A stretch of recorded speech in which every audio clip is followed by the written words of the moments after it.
নমস্কাৰ সকলোকে ভক্তি ভৰাষে নিবেদন কৰিছোঁ।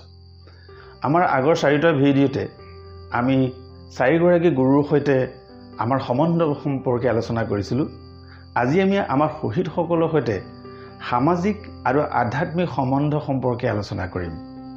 শহীদ শব্দটোৰ অবিধানিক অৰ্থ হৈছে প্ৰিয় মানুহ, মিত্ৰ বা বন্ধু, ইষ্ট, এ ফ্ৰেণ্ড, এ বজম ফ্ৰেণ্ড।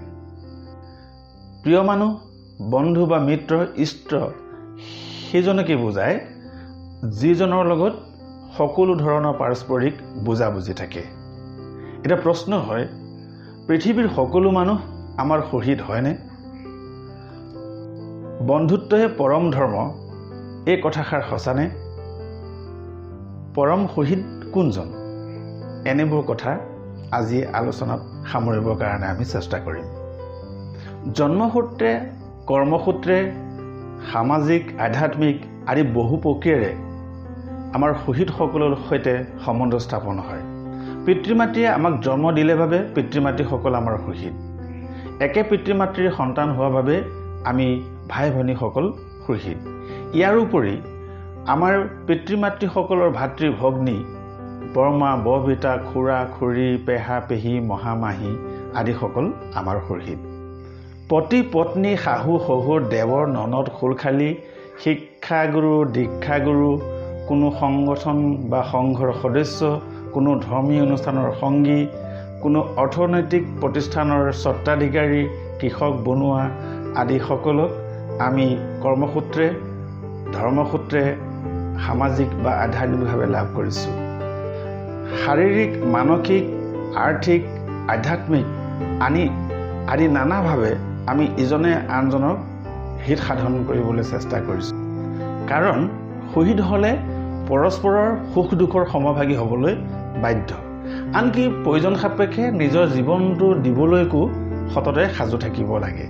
সেয়েহে সঁচা শহীদীয়তা, সঁচা বন্ধুত্ব। সেয়ে কাৰোবাৰ সৈতে বন্ধুত্ব কৰিবলৈ যোৱাৰ আগতে ভালকৈ চিন্তা কৰি ল'ব লাগে। কাৰণ বন্ধু হ'লে বন্ধুত্বও পালন কৰিব পাৰিব লাগিব। বন্ধুৱে কেৱল দিব জানে, ল'ব নাজানে। বন্ধুত্বত ধনী দুখীয়া, উচ্চ নীচ, স্পৃশ্য অস্পৃশ্য, জাত পাতৰ কোনো ভেদ নাথাকে। দ্বাৰকাপতি শ্ৰীকৃষ্ণ আৰু অষ্টম দৰিদ্ৰ বিপ্ৰ ইয়াৰ উৎকৃষ্ট উদাহৰণ। মহাবীৰ অংগৰাজ কৰ্ণই ভগৱান কৃষ্ণৰ পৰা এদিন গম পাইছিল যে তেওঁ প্ৰকৃততে সুতপুত্ৰ নহয়, তেওঁ জ্যেষ্ঠ পাণ্ডৱহে আৰু তেওঁৰ মাতৃ মহাসতী কুন্তী। কৃষ্ণৰ কথা শুনি কৰ্ণ আৱেগিক হৈ পৰিছিল, স্বপ্ন বিভোৰ হৈ পৰিছিল। তেওঁ কৌৰৱ পক্ষ এৰি পাণ্ডৱ পক্ষলৈ যাবৰ কাৰণে উত্ৰাউল হৈ পৰিছিল। অৱশ্যে সেয়া কেইটামান মুহূৰ্তৰ বাবেহে। হঠাতে কৰ্ণই নিজৰ সিদ্ধান্ত সলনি কৰিছিল, নিজক নিয়ন্ত্ৰণ কৰি লৈছিল। তেওঁ মাতৃ কুন্তীৰ প্ৰতি শ্ৰদ্ধা আৰু সহোদৰ পঞ্চপাণ্ডৱৰ প্ৰতি স্নেহ বুকুত বান্ধি তেওঁ দৃঢ় সিদ্ধান্ত কৰিছিল যে তেওঁৰ প্ৰাণ থকালৈকে কৌৰৱ পক্ষই এৰিব নোৱাৰে। কাৰণ কৌৰৱ পক্ষত আছিল তেওঁৰ পৰম সুহৃদ, প্ৰাণৰ সখা দুৰ্যোধন। সেই মুহূৰ্তলৈকে কৰ্ণই বিশ্বাস কৰিছিল যে বন্ধুত্বই পৰম ধৰ্ম। মানুহ সামাজিক প্ৰাণী। সমাজৰ সকলো মানুহকে তেওঁলোকে শহীদ বুলি ভাবে। সমাজৰ ভাল দেখিলে আনন্দ পোৱা, বেয়া দেখিলে দুখ পোৱা, চিন্তিত হোৱা মানুহৰ স্বভাৱ। সমাজৰ সৰ্বাংগীন উন্নতিৰ কথা চিন্তা কৰি মানুহে ভাল পায়। সমাজৰ ভালৰ বাবে কিবা কৰি সুখ অনুভৱ কৰে। নিজৰ ব্যক্তিগত সুখ স্বাচ্ছন্দ্যকো তুচ্ছ কৰি সমাজৰ মংগলৰ বাবে জীৱন উৎসৰ্গা কৰে। আমাৰ মহাপুৰুষসকল, মহান শিল্পী, সাহিত্যিকসকল, বিজ্ঞানীসকল, শিক্ষাগুৰু, দীক্ষাগুৰু, মহান নেতাসকল ইয়াৰ জ্বলন্ত উদাহৰণ। এইসকলে নিস্বাৰ্থভাৱে আমাৰ সকলোৰে উপকাৰ সাধন কৰিছে। গতিকে এই সকলো আমাৰ শহীদ আৰু আমাৰ অতি শ্ৰদ্ধেয়। হিন্দু শাস্ত্ৰ মতে এই বিশ্বব্ৰহ্মাণ্ড যেনেকৈ সৃষ্টি হৈছে এদিন ধ্বংসও হ'ব। পুৰাণ সূৰ্য শ্ৰীমদ ভাগৱতত বিশ্বব্ৰহ্মাণ্ড সৃষ্টিৰ আগত বা পাছত কেৱল পৰম ব্ৰহ্ম শ্ৰীনাৰায়ণে থাকে বুলি উল্লেখ আছে। সৰ্বময় কৰ্তা শ্ৰীনাৰায়ণে ব্ৰহ্মাৰ আগত এই বুলি কৈছে, জগতৰ পূৰ্বে মই মাত্ৰ থাকোঁ জান, কাৰ্য কাৰণৰ কিছু নাছিলে কোৱান। মুখমাত্ৰ দেখি উক সৃষ্টিৰ মধ্যত, যত দেখা শুনা মানে মই বিচাৰত। মই মাত্ৰ অৱশেষে থাকোঁ অন্তত, কুণ্ডল ভাঙিলে যেন শুনা স্বৰূপত। সৃষ্টিৰ অন্তত শ্ৰীনাৰায়ণে সহস্ৰ বছৰ যোগনিদ্ৰাত থাকে। এনেদৰে থকাৰ পিছত এদিন তেওঁ পুনৰ এই জগত সৃষ্টিৰ ইচ্ছা কৰে। ইচ্ছা কৰাৰ লগে লগে তেওঁ দেহৰ পৰা প্ৰকৃতিৰ সৃষ্টি হয়। সেই প্ৰকৃতিৰ গৰ্ভত ভগৱন্ত পুৰুষে পুৰুষ ৰূপেৰে স্থাপন কৰে সৃষ্টিৰ বীজ আৰু সৃষ্টি হয় তত্ত্বসমূহৰ। কৰ্ম অক্ষম তত্ত্বসমূহে শ্ৰীনাৰায়ণক স্তুতি কৰে। সেই স্তুতিত সন্তুষ্ট হৈ শ্ৰীনাৰায়ণে নিজৰ অংশ আত্মাস্বৰূপে তেওঁলোকৰ হৃদয়ত প্ৰৱেশ কৰে। তত্ত্বসমূহ কৰ্মক্ষম হৈ উঠে। সেয়াই হ'ল জীৱাত্মা বা জীৱ। এইদৰে সৃষ্টিৰ গুৰি বিচাৰি গ'লে দেখা যাব যে আমি সকলো একেজন ঈশ্বৰৰে সন্তান। পৰম ব্ৰহ্ম কৃষ্ণ আমাৰ পিতাও মাতাও। খ্ৰীষ্টান ধৰ্মৰ মতে আদম আৰু ইভৰ পৰাই সমগ্ৰ মানৱ জাতিৰ সৃষ্টি হৈছে। এই দিশৰ পৰাও আমি সুহৃদ। কবি আনন্দ চন্দ্ৰ আগৰৱালাদেৱে কবিতা কৰিছে এই বুলি, সকলো আপোন যত নৰ নাৰী কাকনো বুলিম পৰ, পৰম পিতাৰ সকলো সন্তান পৃথিৱী আমাৰ ঘৰ। অসমীয়াত এষাৰ কথা আছে, তেজ ধুলে উঠে মঙহ ধুলে নুঠে। অৰ্থাৎ তেজৰ সম্পৰ্কীয় সুহিতসকলৰ সৈতে আমাৰ সম্বন্ধ চিৰদিনীয়া হয়।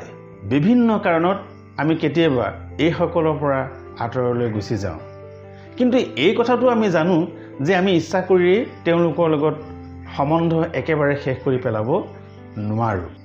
কোনো কোনো সমাজে বান্ধি লোৱাৰ দৰে কেইটামান পুৰুষতে আমাৰ সম্বন্ধ শেষ হৈ নাযায়।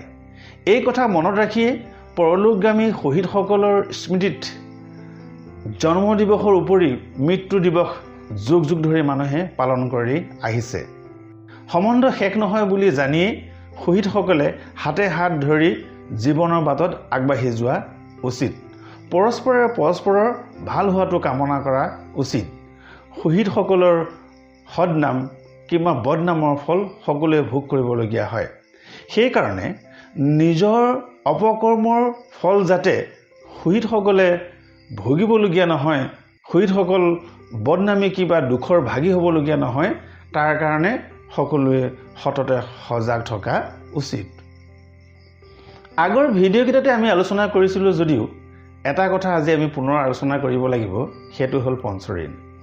এই পঞ্চঋণৰ এটা ঋণ আমাৰ শহীদসকলৰ সৈতে সম্পৰ্কিত। উপজা মাত্ৰেই শহীদসকলৰ ওচৰত আমি ঋণী হৈ পৰোঁ। শাস্ত্ৰ বিধান মতে সমভাৱে শহীদসকলৰ প্ৰতি সমভাৱ কিংবা কৃষ্ণ ভক্তিৰ দ্বাৰা এই ঋণ পৰিশোধ কৰিব পাৰি। শাস্ত্ৰৰ এই কথাৰ পৰা আমি বুজিব লাগিব যে শহীদসকল আমাৰ জীৱনৰ অতি গুৰুত্বপূৰ্ণ আৰু একেবাৰে এৰাব নোৱাৰা অংগ।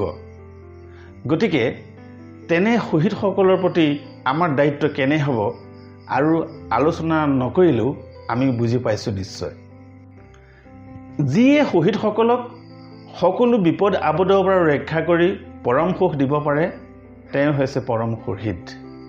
কিন্তু গুৰুত্বপূৰ্ণ কথাটো যে শহীদসকলক সকলো বিপদ আপদৰ পৰা ৰক্ষা কৰি পৰম সুখ দিব পৰা ক্ষমতা কোনো মানৱৰতো নাই, আনকি ব্ৰহ্মা মহেশ্বৰ ইন্দ্ৰ আদি কৰি কোনো দেৱতাৰে নাই বুলি নিগম শাস্ত্ৰসমূহে ঘোষণা কৰিছে।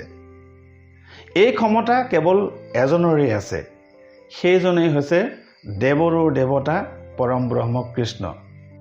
তাৰা সৰ্বশক্তিমান, তাৰাইহে ক'ব পাৰে সৰ্বধৰ্মান পৰিত্যাজ্য মাম একং শৰণং ব্ৰজ, অহং তাং সৰ্বপাপেভ্যো মুখ্য ইস্বামী মা শুচহ। সৰ্বধৰ্ম এৰি এক শৰণ সাক্ষাৎ, সুদৃঢ় বিশ্বাসে সখী লৈকো আমাত। নকৰিবা ভয় হেৰা কৰো অংগীকাৰ, সমস্ত পাপত মই কৰিব উদ্ধাৰ।